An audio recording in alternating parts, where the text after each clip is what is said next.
Assalamualaikum warahmatullahi wabarakatuh. Apa kabar masyarakat Gayus dari dataran tinggi Terbetung, pelosok Rangun hingga jantung Belak Deren? Saya Kang Juna hadir hari ini Senin tanggal 4 Agustus 2025 di studio podcast Putar Gayus kegiatan investigasi. Hari ini kita hadir dalam sebuah siaran spesial program podcast Bincang-Bincang Santai Jaksa Siapa bersama Kang Juna. Saya sendiri.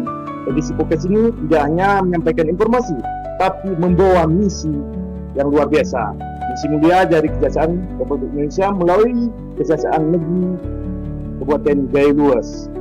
Dalam program Jaksa Menyapa, Desa Berjaya, Masyarakat Sadar Hukum. Di studio sederhana ini, tapi bersuara luas. Hari ini kita menyaksikan sinergi antara hukum dan masyarakat, antara jaksa dan rakyat, antara negara dan kampung. Telah hadir 4 narasumber kita utama hari ini, Bapak Hendri Esa, Kepala Seksi Intelijen Kejaksaan Negeri Jaya Luas. Ya, Assalamualaikum Kang Juna, terima kasih sudah diundang di podcast ini. Mudah-mudahan bisa berbagi cerita ya. Dan Bapak Baris Segar, Seksi 1 Kejaksaan Negeri Jaya Luas, Badan Intelijen.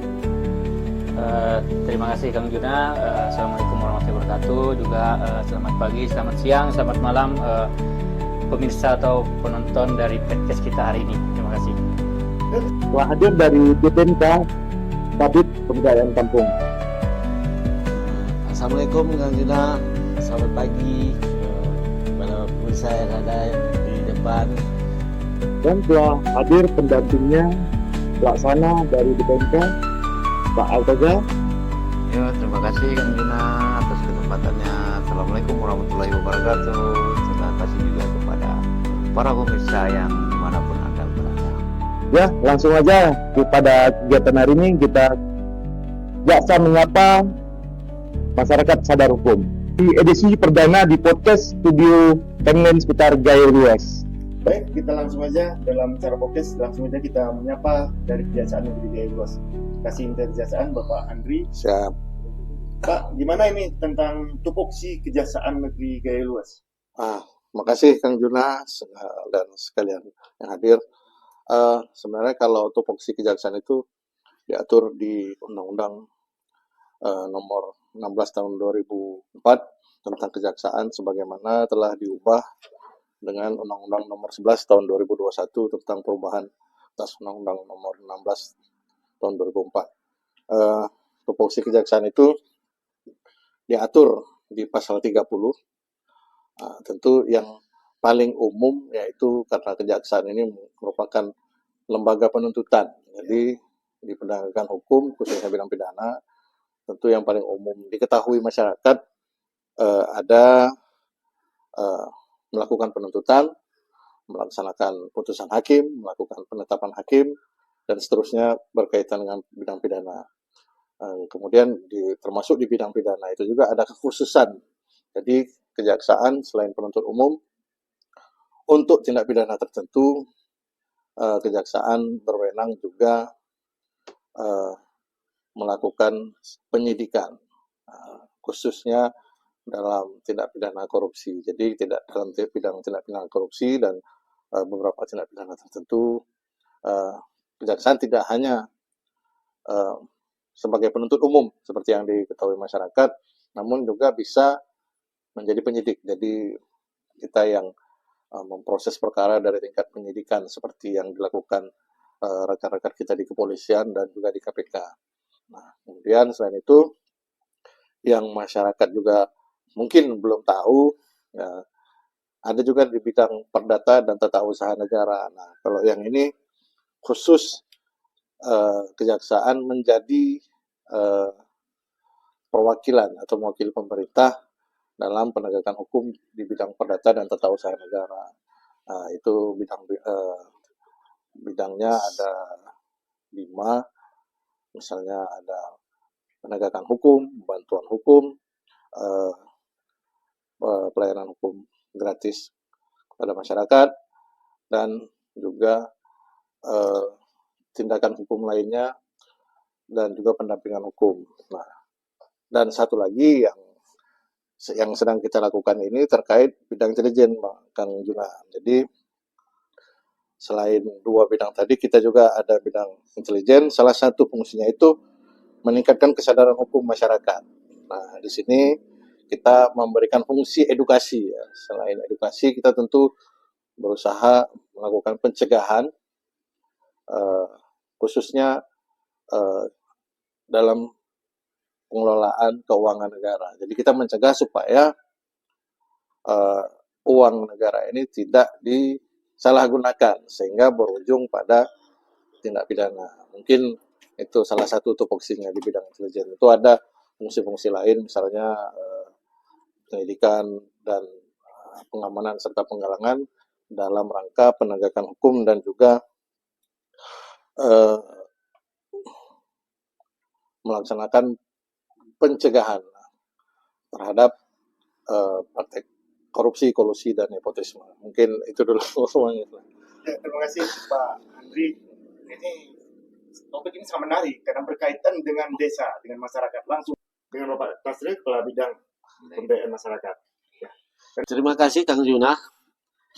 Menanggapi apa yang disampaikan oleh Pak Andri, kita juga di Dinas BMK, Pemda salah satu Pemda telah menerbitkan peraturan mengenai pemerintahan kampung dalam bentuk peraturan yang salah satunya adalah prioritas penggunaan dana desa tahun anggaran 2025. Contohnya seperti BLT, stunting, BUMK atau ketahanan pangan 20%. Habis itu selanjutnya ada dana pembentukan koperasi merah putih yang melalui kegiatan penyelenggaraan pemerintah. Jadi salah satunya itu, dan Dinas DPMK sudah menjalankan untuk salah satu pencairan dana. Dinas DPMK membuat peraturan itu 2 tahap untuk pencairan dana desa. Nah, kebetulan tahap 1 sudah 100% semua sudah kita salurkan ke 136 desa. Sekarang tahap kedua sudah berjalan mencapai 85%. Nah, untuk sementara itu yang bisa kami sampaikan dulu. Nanti bisa disampaikan oleh rekan Aldodan. Terima kasih. Terima kasih Pak Tasril. Ini kita lanjut kepada Pak Baris Legar. Ya, jadi Pak Baris, ini apa peran dari kejaksaan dalam menjaga desa agar tetap bersih, transparan, dan adil dalam pengelolaan dari desa tersebut? Baik, terima kasih atas pertanyaan Kang Juna ya. Sebelumnya juga kita sapa penonton, selamat siang, selamat pagi, dan selamat sore atau selamat malam nanti kan. Baik, memang kalau kita berbicara terkait dengan desa ini cukup menarik Kang Juna, karena memang ada banyak irisan yang akan nanti berhubungan dengan hukum dan tentunya dengan penegakan hukum. Tapi di sini kami hadir sebagai tindakan preventif, di mana itu memang tupoksi atau tugas kami sebagai bidang intelijen pada Kejaksaan Negeri Gailues khususnya. Nah, balik lagi kalau kita berbicara desa itu ada beberapa prioritas kegiatan yang dianggarkan melalui DD dan juga ADD, benar kan ya Pak ya? Juga terkait dengan irisannya itu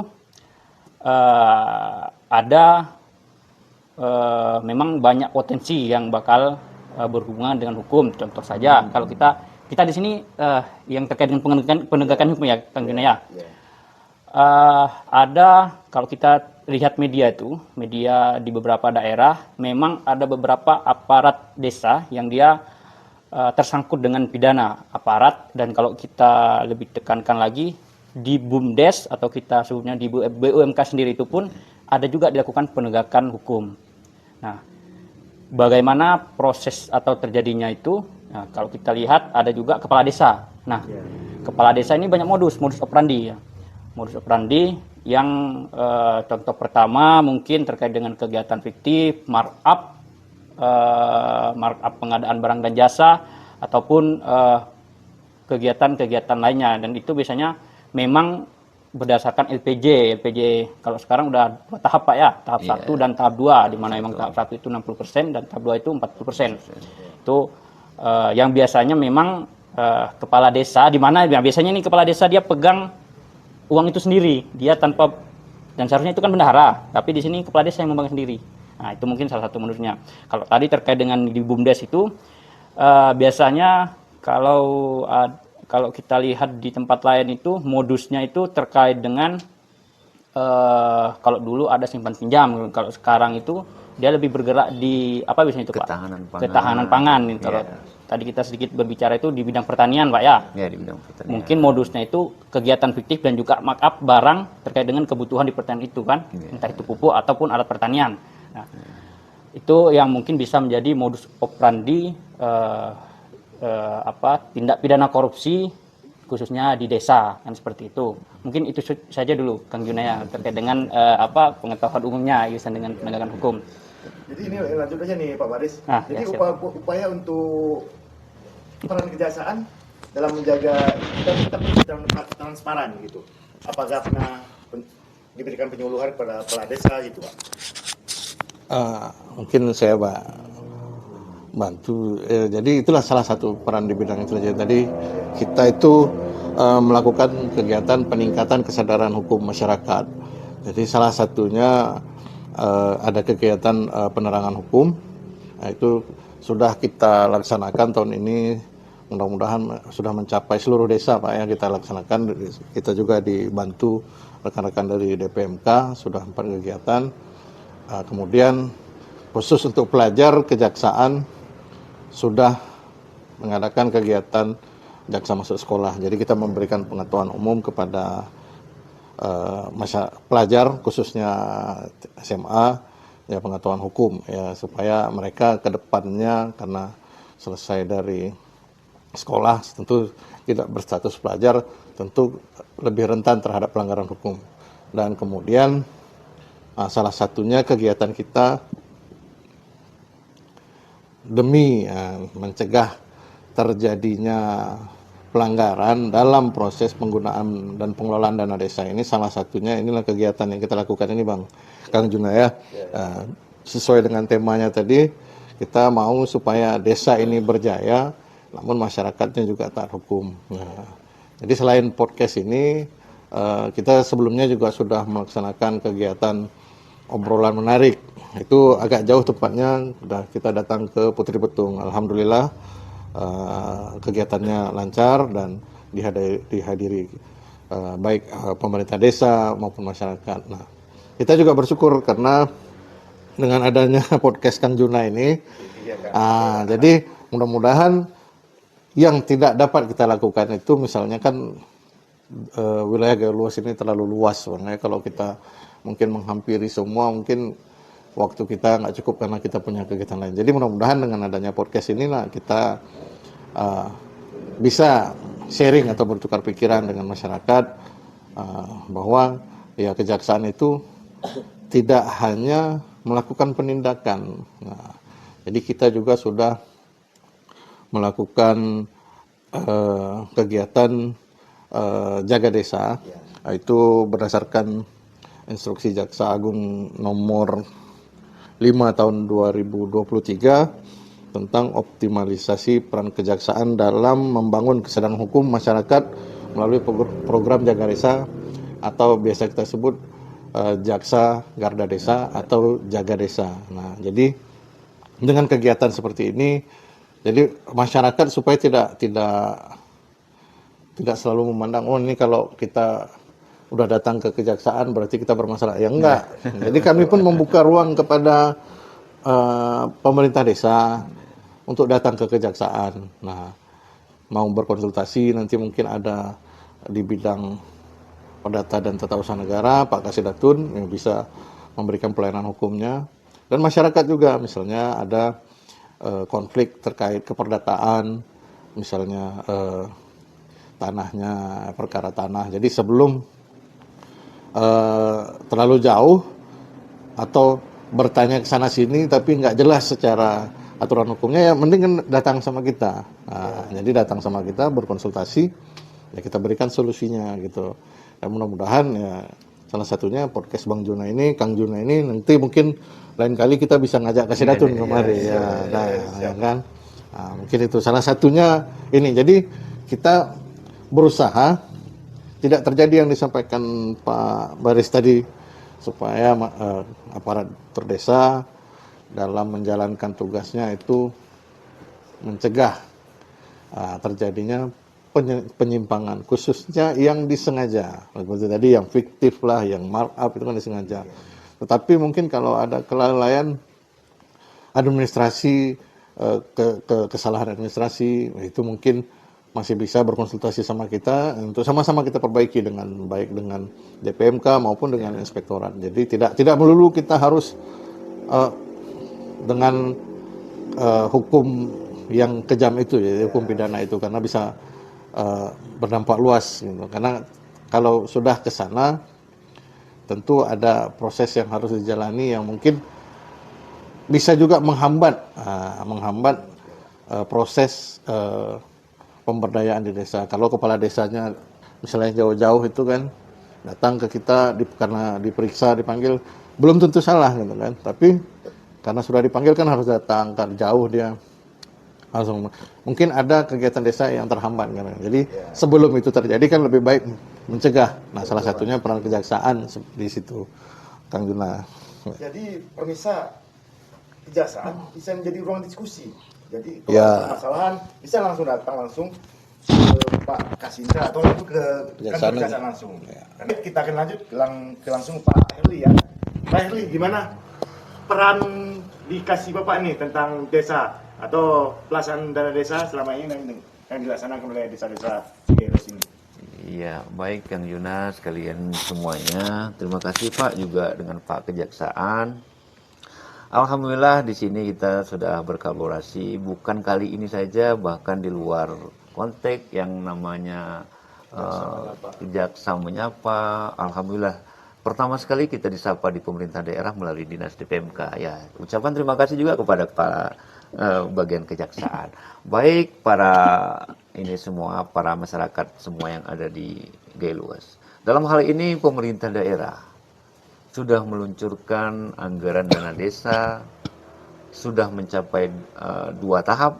Tahap pertama yang disampaikan oleh Pak Kabit tadi, yang bahwasanya sudah salur di 100%, dan di tahap keduanya lagi menyusul ke 100% juga. Nah, artinya masyarakat bisa mendapatkan nantinya bantuan yang berbentuk ada BLT dari pemerintah daerah, mohon maaf dari pemerintah kampung. Nah, dalam hal ini di sini anggaran dana desa itu melalui pemerintah daerah sudah banyak mengeluarkan regulasi.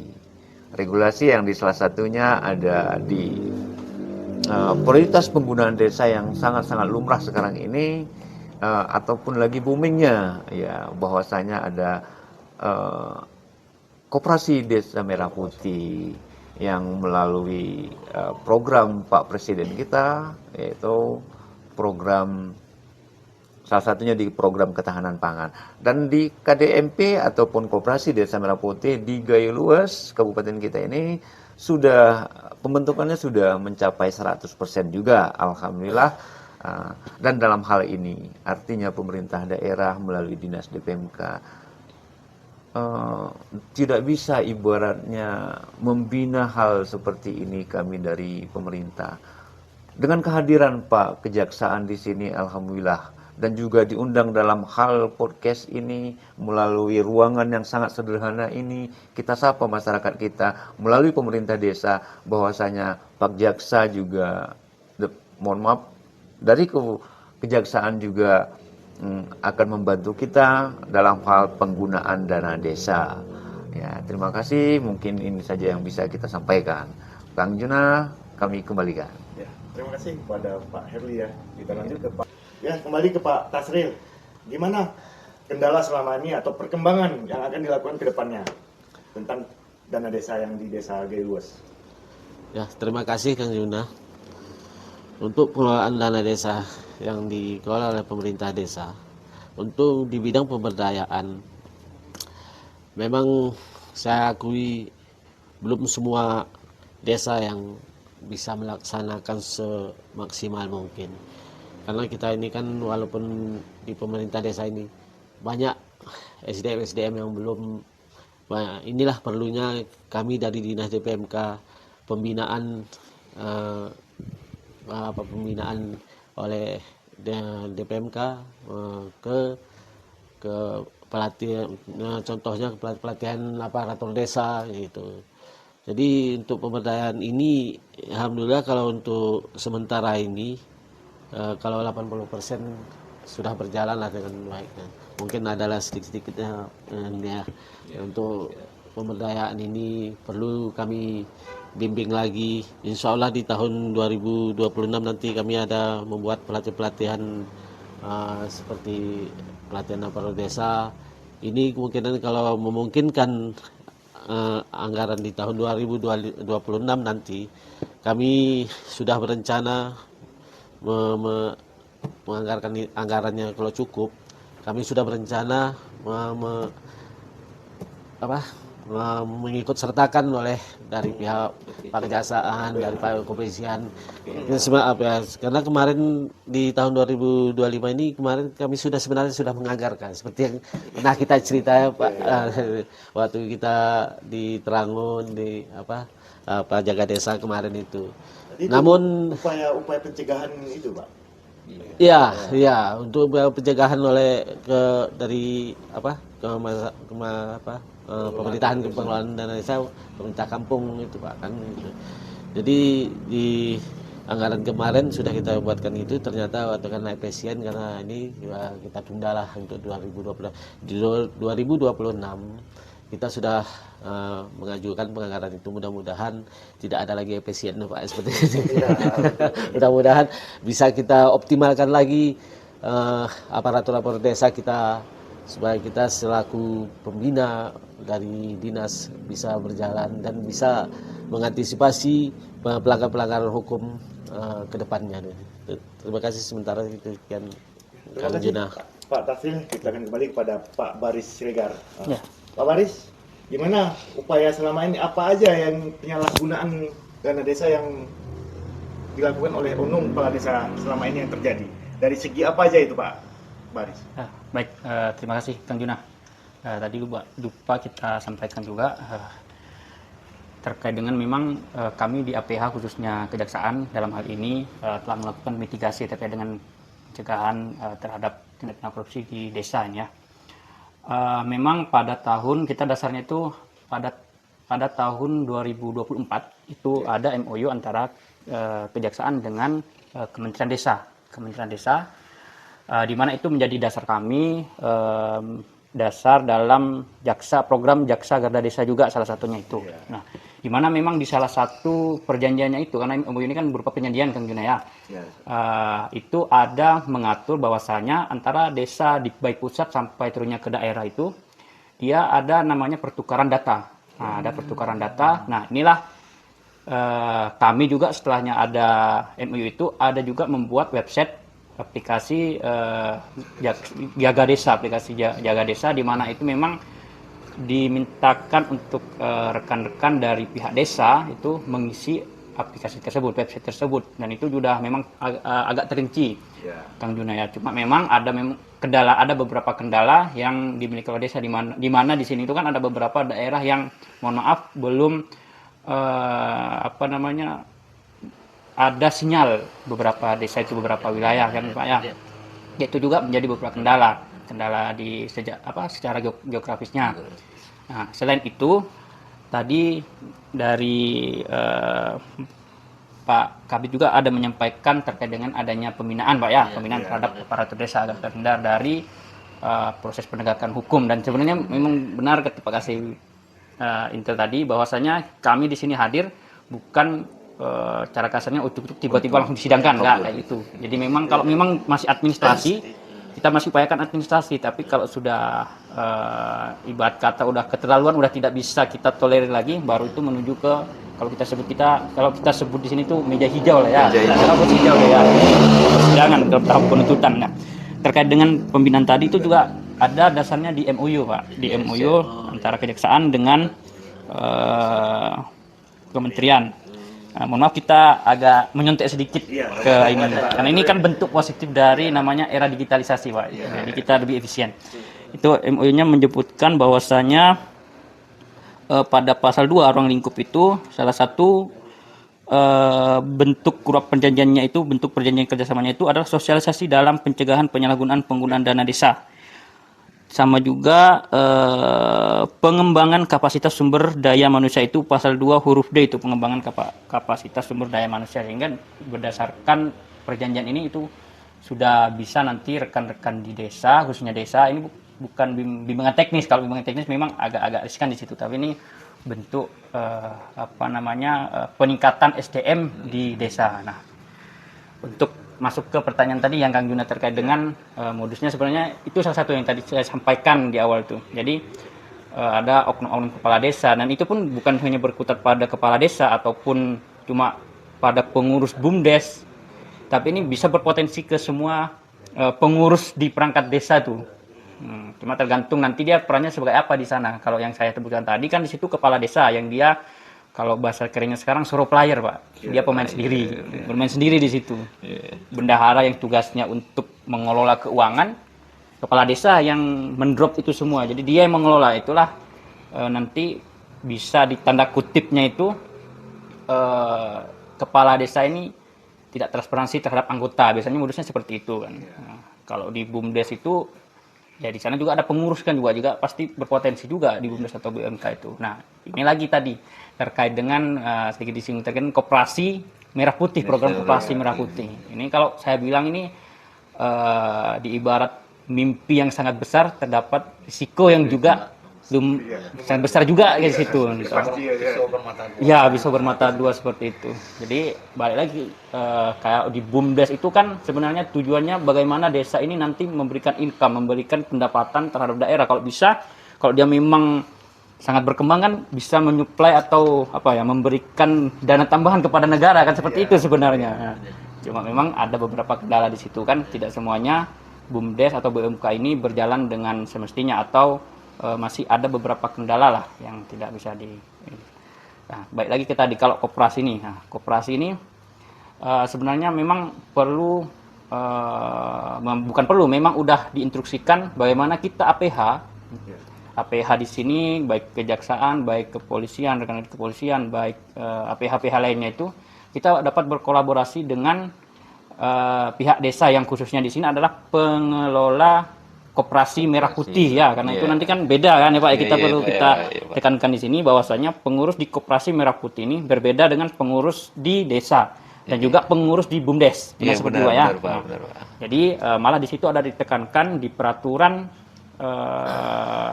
terkait dengan koperasi merah putih itu, dia tidak boleh, pengurus pada koperasi merah putih itu tidak boleh ada kerabat dari kepala desa. Kalau nggak salah semdap tingkat pertama, Sedara. Derajat ke-1. Nah, saudara sampai derajat ke-1 itu sebenarnya. Nah, jadi memang ditekankan di sini agar koperasi merah itu dia berjalan lancar dan tidak ada modus KKN lah kita sebutnya di sini ya. Jadi tidak ada potensi-potensi yang akan menimbulkan hal-hal tersebut. Kalau kita percontohkan aja lah ya. Nanti kalau diangkatlah pengurus koperasi ini dari saudara dari kepala desa nih. Itu kan nanti diibarat kata nih, kepala desa ini dapat ketua pengurus di koperasi ini bisa diatur oleh kepala desa.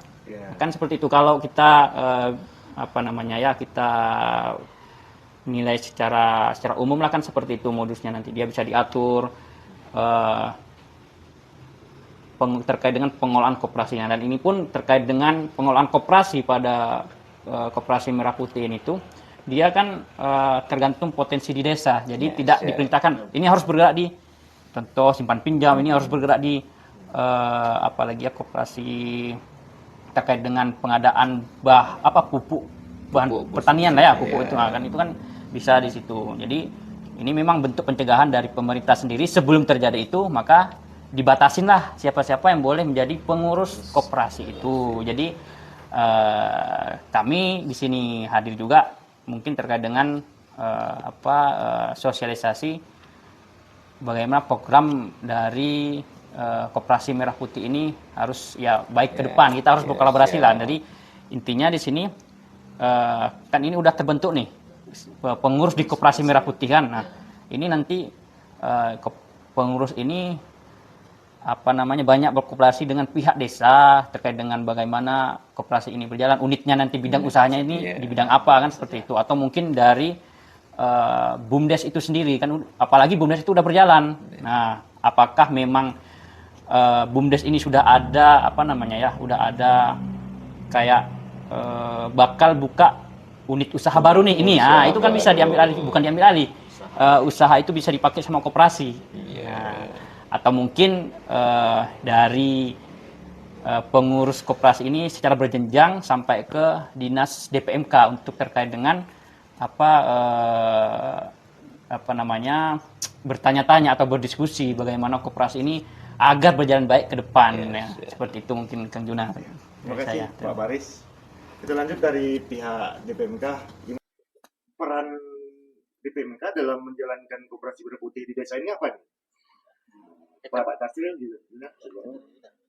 Terima kasih dalam kesempatan ini lagi. Koperasi Merah Putih di Gaewa sudah mencapai 100% untuk dana pembentukannya. Yang bahwasanya itu berkolaborasi ataupun ada tim salah satunya di Kabupaten Geluas untuk mendukung program hal tersebut.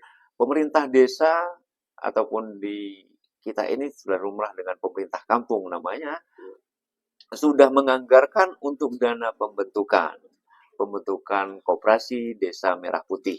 Dalam hal ini dianggarkan di dalam APBKP kampung. Dalam hal ini juga dikhususkan untuk penyelenggaraan pemerintahan kampung 3% untuk dana pembentukan KDMP. Ya, mungkin itu saja yang kita sampaikan. Terima kasih Kang Juna. Ya, terima kasih Pak. Kita lanjut ke Pak Andri. Pak Andri, ini terkait dugaan yang penyalahgunaan wewenang salah satunya, yang mana tidak sesuai regulasi.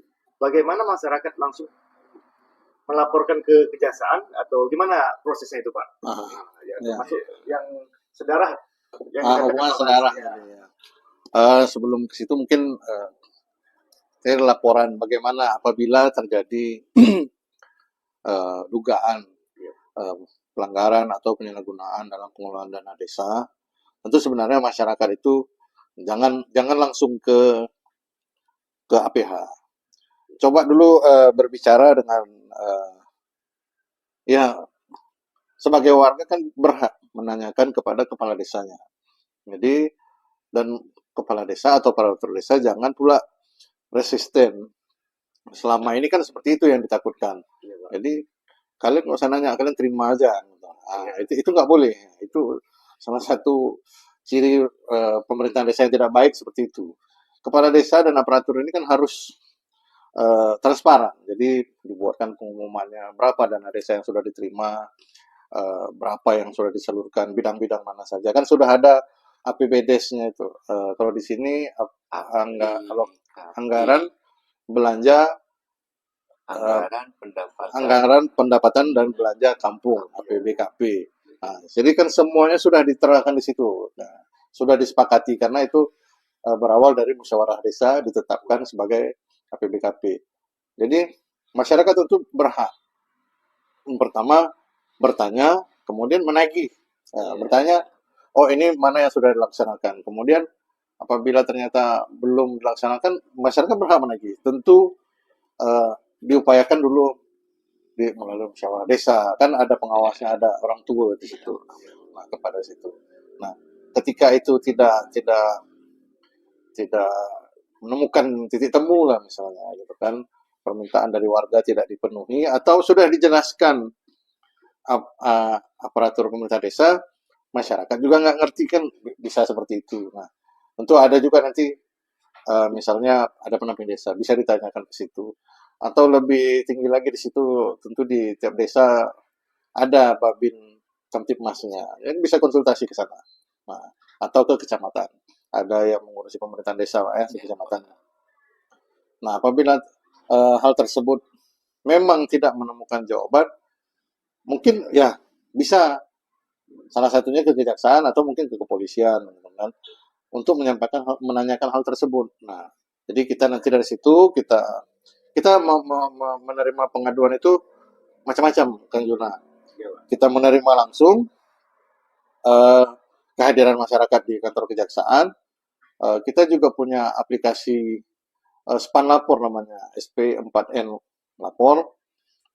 Dan kemudian kita juga punya hotline kejaksaan. Jadi untuk khusus untuk jaga desa nanti mungkin nomornya kita kasih nanti di ujung kegiatan ini. Jadi masyarakat bisa bertanya ke situ, menyampaikan laporan. Nah, dan kami mengharapkan sebenarnya jangan laporan ini laporan buta atau surat kaleng lah gitu ya. Jadi nggak apa-apa datang ke kejaksaan karena setiap yang melapor itu identitasnya pasti kita rahasiakan. Nah, jadi supaya tidak terjadi kegaduhan juga kita rahasiakan identitas pelapor, terus kita pelajari laporannya. Nanti kita panggil juga, tentu kita minta klarifikasi juga sama aparat pemerintah desa. Sesudah itu nanti, oh ternyata memang masyarakat desa ini misalnya kurang paham atas penjelasannya itu. Mungkin kita akan membantu menjelaskan, ya kan? Atau sebaliknya ternyata benar ada dugaan seperti itu. Ya, kita akan luruskan. Nah, kita akan luruskan bagaimana. Tapi kalau memang seperti yang disampaikan Pak Baris tadi, wah ini udah keterlaluan ini, ya Pak ya. Nah, ini kayaknya nggak bisa lagi kita bina ini udah sengaja memang, ya kan, dan masyarakat ini ya mau tak mau kita lakukan penegakan hukum. Nah, kenapa kita upayakan supaya masyarakat itu lapor ke kita dengan identitas yang jelas. Jadi ketika kita memberi jawaban ini kita tahu. Nah, terus misalnya kalau surat kaleng ini datang sama kita atau anonim lah, ya kan, anonim ini dia ngelapor pakai surat yang mau pos ataupun dia datang langsung, tapi nggak ada. Jadi ketika kita mau pertama minta data tambahan, nggak tahu kita minta sama siapa. Kemudian ketika memang ada hal yang perlu kita jelaskan, ya kita juga nggak tahu menjelaskan ke siapa, gitu kan. Nah, jadi kalau kita nggak tahu ke siapa, takutnya fitnah itu terjadi di masyarakat. Nah, nanti ini masyarakat bilang kami sudah laporkan ke kejaksaan tapi nggak ada tindak lanjut. Sebenarnya bukan tidak ada tindak lanjut, cuma kita hasil dari klarifikasi kita itu kemana kita mau sampaikan kan gitu. Nah, jadi makanya ada baiknya apabila terjadi hal tersebut, silakan datang langsung karena kalau kita sudah datang, nanti kita akan memberikan surat pemberitahuan bahwa laporan Bapak, Ibu, Saudara sudah kita tindak lanjuti dan hasilnya A, gitu kan. Nah, jadi kita jelas. Nah, baru kita kemudian coba ke Koperasi Merah Putih tadi sedikit ya.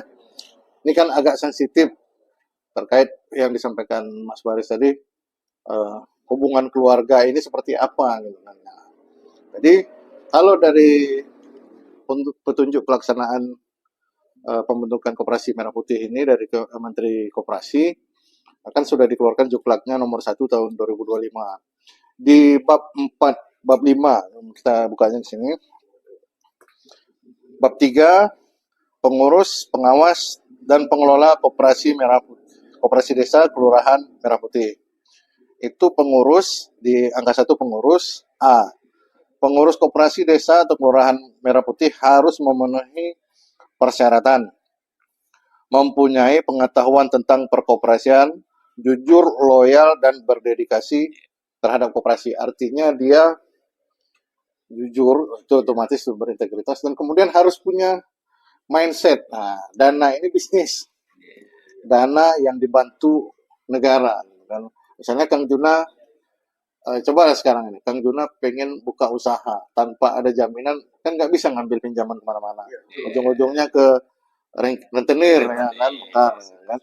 Nah, sekarang ini negara sudah menyiapkan dana itu.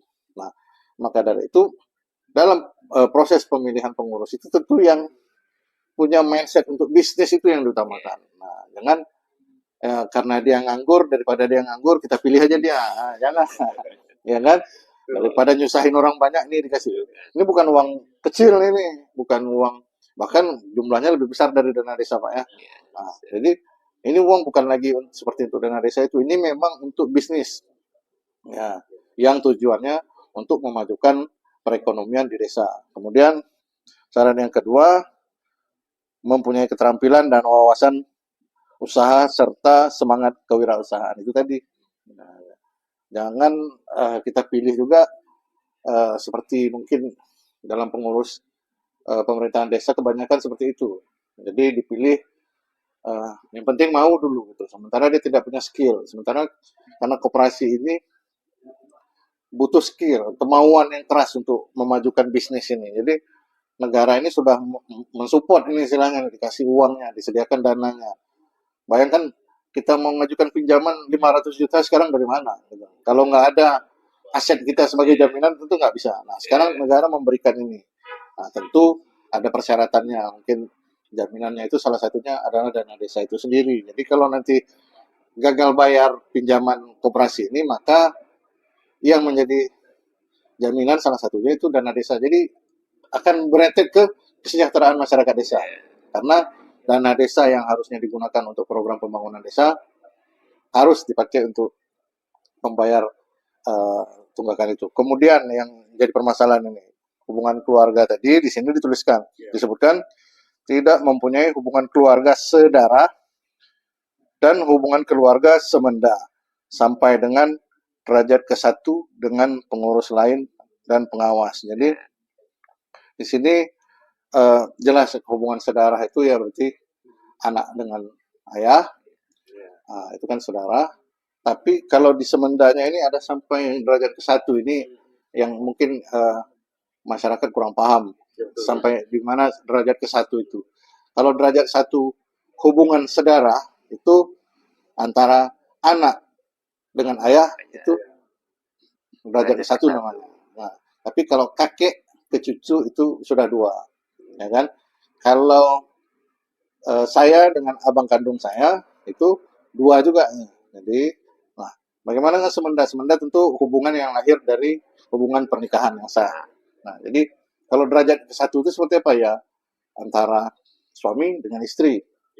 Nah, kemudian sesama besan. Nah, terkadang yang agak menjadi pertanyaan itu bagaimana dengan anak paman? Ya kita harus lihat lagi di situ sampai derajat keberapa diatur. Ya kalau memang anak paman itu berarti kan kita dengan abang kita itu sudah kedua. Saya dengan keponakan saya itu sebenarnya sudah 3 jatuhnya. Nah, jadi harus lihat ke situ. Nah, artinya tidak ditutup keluarga ini sampai yang paling jauh. Mungkin sampai derajat ke-1 di situ ditutup memang. Nah, ya kan, termasuk semendanya. Tetapi sekali lagi seperti tadi, tentu pemilihannya harus benar. Nah, berdasarkan musyawarah yang terbuka, diumumkan kepada masyarakat. Kemudian ketika dipilih memang kita harus tahulah kapasitasnya gitu. Nah, jangan karena nggak ada yang mau, ya udah pokoknya dia aja lah karena dia nggak ada kerja pun. Nah, jangan seperti itu. Nah, sementara ada yang warga yang lain mungkin punya potensi tapi dia punya keterbatasan. Nah, jadi apa salahnya kalau kita berikan itu? Nah, jadi kepada masyarakat mungkin kalau belum paham betul yang mana hubungan saudara, yang mana semenda itu, ya mungkin itu tadi. Nah, bisa berkonsultasi dulu. Jangan langsung ini keponakannya ternyata nanti kita selidiki ponakannya pun sudah jauh. Ternyata di Juklak ini tidak dinyatakan seperti itu, gitu kan. Nah, jadi itu tadi. Itulah pentingnya kita berdiskusi seperti ini. Ya, jadi berdiskusinya diskusi yang cerdas, jangan katanya. Makanya kita juga buka langsung di sini apa yang dikatakan di situ. Itulah yang kita sampaikan. Jadi kemudian yang terakhir untuk pengurus itu tidak berasal dari unsur pimpinan desa.